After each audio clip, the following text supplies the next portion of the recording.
Most people who start earning real money make the same mistake without realizing it.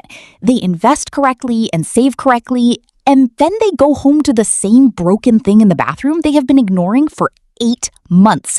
And they sleep on the mattress that has been slowly wrecking their back for 2 years. And they wonder why earning more money doesn't feel different. And the reason is that money does not automatically improve your life. Only spending it in the right places does. And there are exactly 7 places where the return on that spending is so direct and so measurable that not upgrading them is quietly the most expensive thing a high earner can do. So this list assumes your financial foundations are in place. You're investing, you're building savings, and you have some discretionary income left over. That is the only condition. If that's you, then this is the order in which to spend it. And there's one idea that explains the logic of the entire list before we get into it. Most of what drains you daily is not dramatic. It doesn't feel like a problem. It feels like just the way things are. Bad sleep just happens. A slightly uncomfortable home is just your home. A wardrobe that makes you feel wrong when you leave is just getting dressed. And when you tolerate enough of these things simultaneously, they compound into a version of daily life that costs you more in energy, focus, and capacity than any bad investment decision ever will. The upgrades below don't fix dramatic problems. They fix the quiet friction that most people never name and therefore never solve. Upgrade 1. Your sleep. The most expensive thing you are probably doing to yourself right now has nothing to do with your spending habits or your investment choices. It is happening between the hours you close your eyes and the hours you open them. Matthew Walker, who spent decades as a neuroscientist at UC Berkeley researching sleep, published findings that sleeping under 6 hours impairs cognitive performance to the same level as being legally drunk. And most people running on 6 hours or less are doing that every single day. The mattress, the pillow, the light, the temperature, the noise, these are not comfort choices. They are performance inputs that determine the quality of every hour of work that follows. The specific upgrades worth making: a quality mattress that supports how you actually sleep, not just the cheapest option with good marketing. Blackout curtains if any light enters your room. A pillow that matches your sleep position. Earplugs or a white noise machine if your environment is not quiet. You spend a third of your life in a state that determines the quality of the other 2/3. It is the one place spending properly is not indulgent. It is structural. Upgrade 2. Your home environment.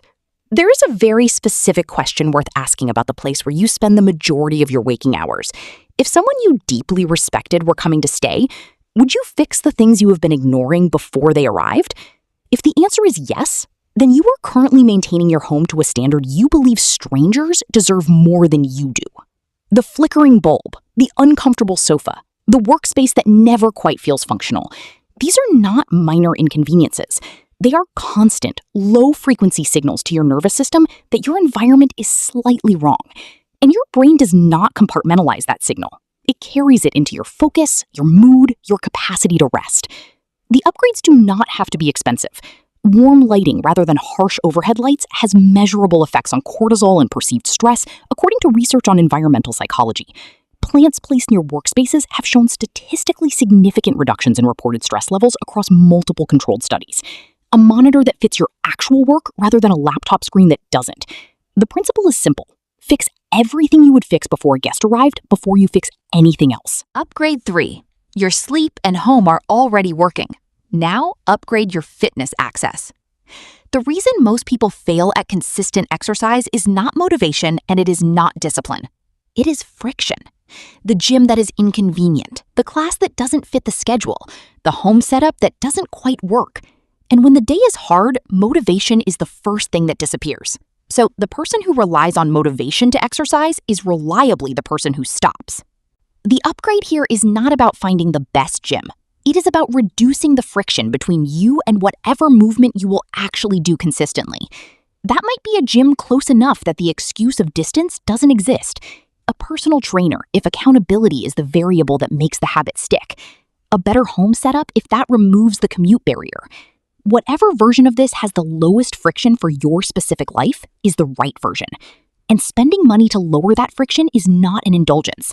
The research on exercise as a factor in cognitive performance, mood, and energy is robust enough that treating it as optional is the most expensive non-investment a high earner can make. Upgrade 4, your mental health maintenance.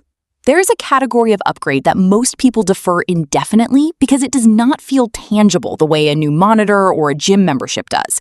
It is the internal maintenance category, and it is the most underrated item on this entire list by a meaningful margin. Therapy, coaching, or a consistent reflective practice, whatever version of this matches your current state, is not a treatment for something broken. It is maintenance for something that runs everything. Your decision-making, your emotional responses, your relationships, your capacity to work under pressure. These all run on the same substrate, and almost nobody invests in maintaining it.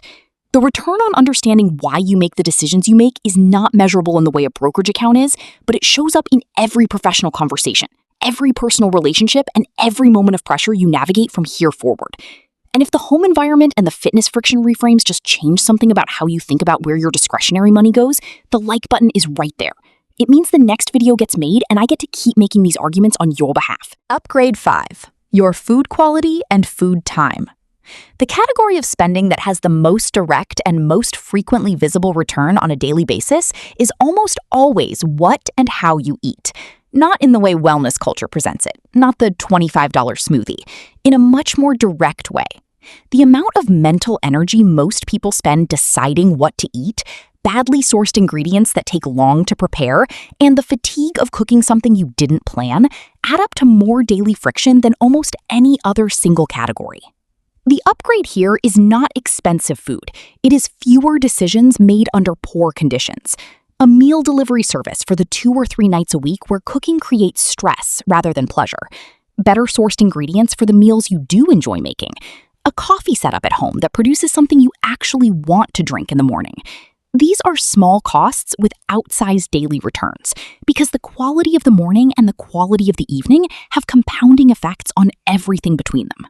Upgrade 6, your skills. The highest return spending category most people in the 25 to 40 range underuse is not the status upgrade, it is the capability upgrade. And it is underused not because people don't know it matters, but because the category gets confused with formal education, which feels expensive, slow, and uncertain. The skill upgrade worth paying for is the one with a direct line to a specific financial outcome. A certification that opens a next salary bracket, a technical capability that allows for a rate increase, a communication skill like public speaking or negotiation that determines whether you get taken seriously in the rooms where decisions about your trajectory are made. The rule of thumb is simple. If this skill closes the gap between what you earn and what you could plausibly earn in 2 years, it is worth paying for at almost any price that fits your current income. Upgrade 7. Your time infrastructure. Every upgrade on this list has the same underlying theme that is worth naming explicitly at the end. The real resource you are spending money to protect and expand is not status, and it is not comfort. It is time and attention. And the final upgrade is the one that most directly structures both.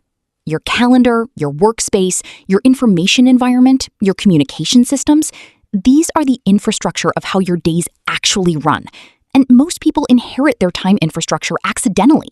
The email system that creates constant interruption, the calendar that fills with other people's priorities, the workspace that isn't organized around how you actually do your best work. The upgrade here is intentional design of the environment that determines what you spend your hours on. And it is the least expensive item on this list in cost and the most expensive item on this list in the opportunity cost of not doing it. The underlying theme of every upgrade on this list is the same, and it is worth stating once clearly. Most of what drains you daily is not dramatic. It is the quiet friction of things that never quite work. And every dollar you spend removing that friction is a dollar that compounds forward into a version of daily life that costs you less energy, less focus, and less capacity to build the thing you are already working toward. Earning more money was never the destination. It was always just the means of making each day slightly more workable, and the 7 upgrades above are where that work actually happens. I make these videos because I find it genuinely irritating that most financial content teaches people how to build money, and nobody teaches people how to spend what's left in the places that make the building sustainable. Subscribe so I can keep being irritated about that on your behalf. The video on your screen right now might be more helpful for you, so click and watch.